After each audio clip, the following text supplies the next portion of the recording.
The streaming module is an interface that provides you with three functional system operations.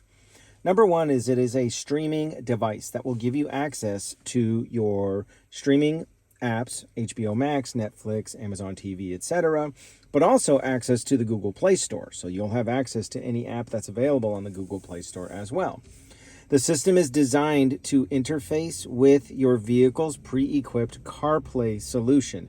Now, whether that solution is factory built in, like this one is in this 2022 Porsche Taycan, or aftermarket in, say, an Alpine stereo or a Kenwood, the solution will work. The unit is designed with an automatic resolution calibrator as well. So if you have a different screen size, the unit will automatically format itself to optimize the best picture. Now, the unit does come in two specific designs. The first design is a non-HDMI output equipped unit. The second design does exactly the same thing, but has an HDMI connection for the event that you want to connect, let's say, the module to some slave screens in the rear of the vehicle. You can control the media that they're watching through this device through that output, assuming you have small children or those that you don't want touching your factory rear seat entertainment system. Now, the device, in order to operate some of the features, does require initial connectivity. In this case, you can see the Wi-Fi logo here, and it is connected. That is because in order to utilize streaming, the device does require a Wi-Fi connection. You can use your phone's hotspot, or each one of these modules does provide you with a SIM card input on the modules themselves. So you can take a data card from your service provider, T-Mobile, Verizon, etc., plug it into the device, and then you'll never have to worry about connecting an external hotspot. It is recommended for these devices to not connect to your vehicle's hotspot, as the upload-download speed for those hotspots within the vehicle themselves are not very strong. Now, the manufacturers, I'm sure, will improve on that, but for now it is a suggestion. You're more than welcome to try it, of course. I have connected, in this case, the Wi-Fi to the module. What I'm going to do is demonstrate one of three features that the unit has.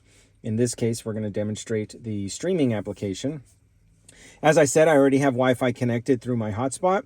I'm going to proceed to launch this movie and show you. Now, all of the controllability of this movie and every one of the functions is done via touchscreen. So it's all done through the factory system. I'm going to turn the volume down. This is treated no differently than any factory source that the radio has built in. There is no jailbreak. There is no flipping a toggle switch or turning your headlights on and off. You plug the unit in, communicates through CarPlay, and your unit is then active and ready to go.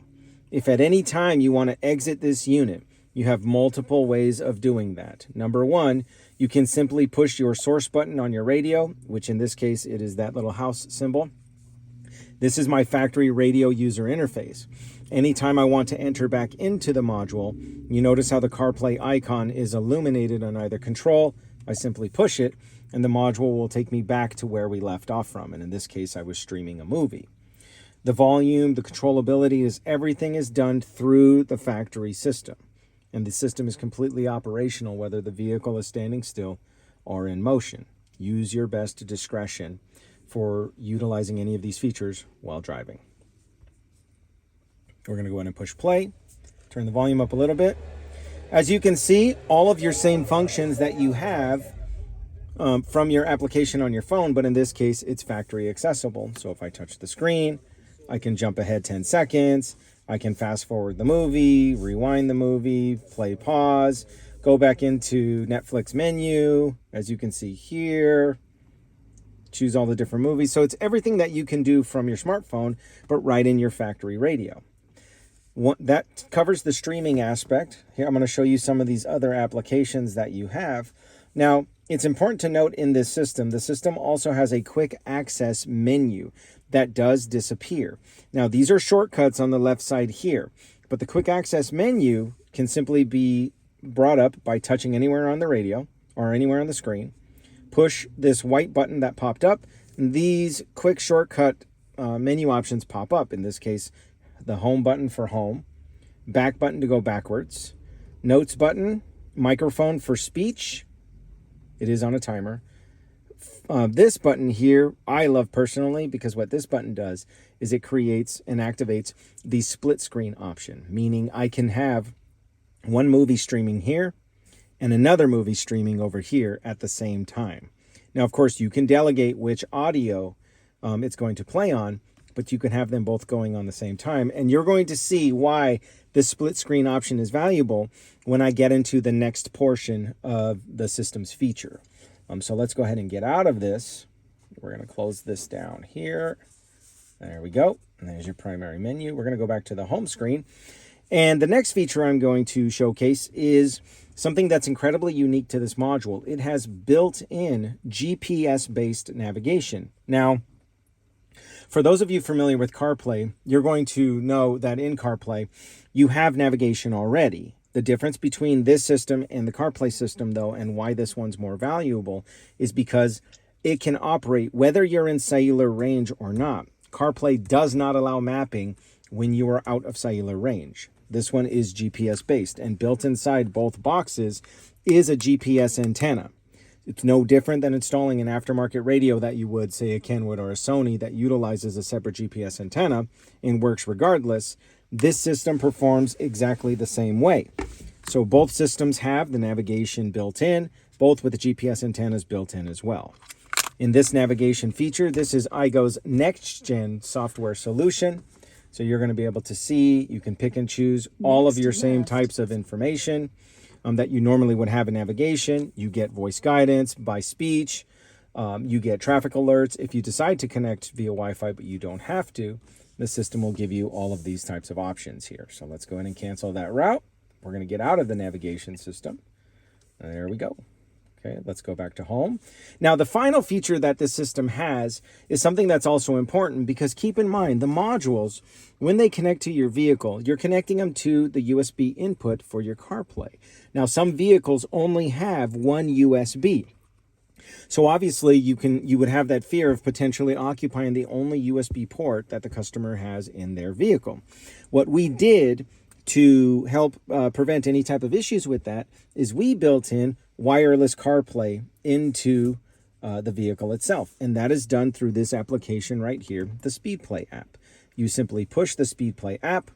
Once my phone is physically connected to the device via Connect the AI box, the system, you can choose CarPlay or Android Auto, whichever connection you have, and the system will proceed to launch CarPlay. Now, the CarPlay it's launching is not a translated CarPlay. It is your original CarPlay that is built into the vehicle. We are simply now providing a wireless gateway for this CarPlay. So the customer will have accessibility to use his or her CarPlay, as well as the navigation feature, whether you're in cellular range or not, whether a smartphone is in the vehicle or not, or a hotspot is connected or not, it does not matter. You will have the navigation function operating.